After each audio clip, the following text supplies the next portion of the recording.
Thank you, Mr. Chairperson. My delegation takes note of the report of the Committee on the Peaceful Uses of Outer Space as contained in document A/74/20, which highlights issues considered at its 62nd session held in June this year. We further congratulate the Dominican Republic, Rwanda, and Singapore on their membership to the committee and support the decisions of the committee to grant observer status to the Moon Village Association. Namibia welcomes the views expressed in the report, that is, and I quote, the duty of the state members of the committee to effectively enhance the role and importance of the committee in addressing all issues relating to the peaceful uses of outer space, and that all rules governing space activities should be adopted within the framework of the committee in full observance of the established rules of procedure and not within the framework of other informal platforms or alternative mechanisms, end quote. Mr. Chairperson, since the first man-made satellite Sputnik 1 by the Soviet Union was launched on 4th October 1957, we have witnessed the influence and benefits that space exploration technology and other discoveries have on our daily lives, especially in terms of communication, positioning services, Earth observation for weather prediction, and climate monitoring and economic activity.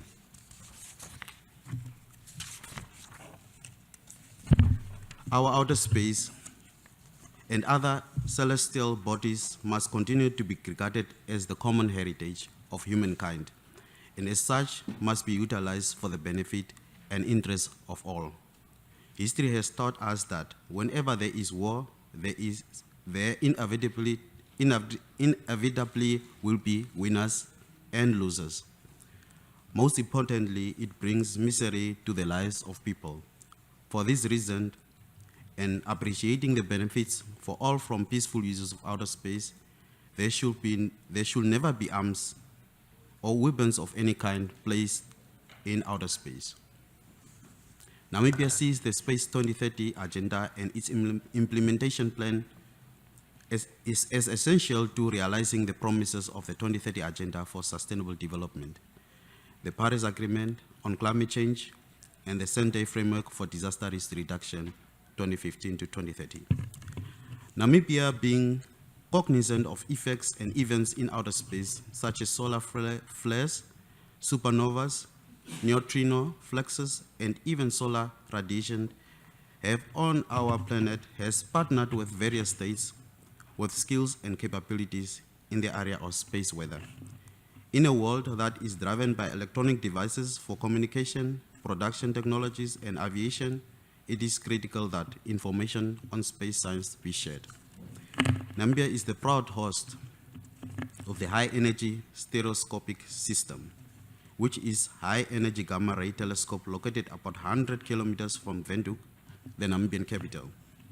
The telescope went into operation in 2002 with one telescope, and in 2004 it became fully operational with 4 telescopes. During 2012, a 5th telescope was added, which to date has the largest optical reflector in the world.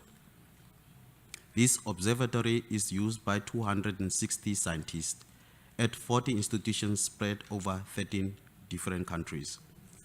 As we are a global community and space endeavors, it is vital to promote broader participation of developing countries through capacity building and technical assistance from advanced nations in space-related capabilities. Therefore, we call for the committee and the subcommittees to continue to deliver the common goals of all nations on space-related issues, allowing for the needs of developing countries. We also call upon the committee to play a bigger role in enhancing transparency and confidence-building measures among member states with the goal of preventing an arms race in outer space.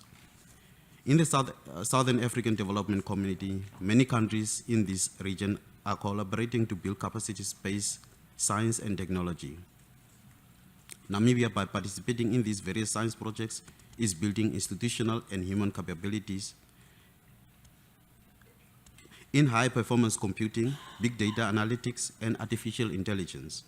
Although a small economy our interest is building capacities in areas that will prepare us for the fourth industrial revolution, premised on artificial intelligence, big data analytics, machine learning, etc. It is thus delighting that African countries participating in these mega science projects can develop skill sets that will eventually prepare them for their fourth industrial revolutions.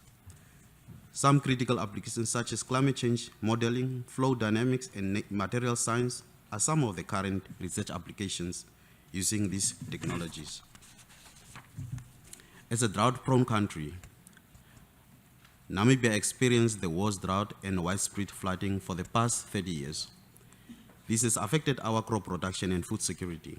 Thanks to the United Nations World Meteorological Organization, which in collaboration with the International Environmental Data and Rescue Organization and the National Oceanic and Atmospheric Administration, provided Namibia's National Meteorological Services with tools and training necessary to allow the government and the people of Namibia to better respond to future natural disasters.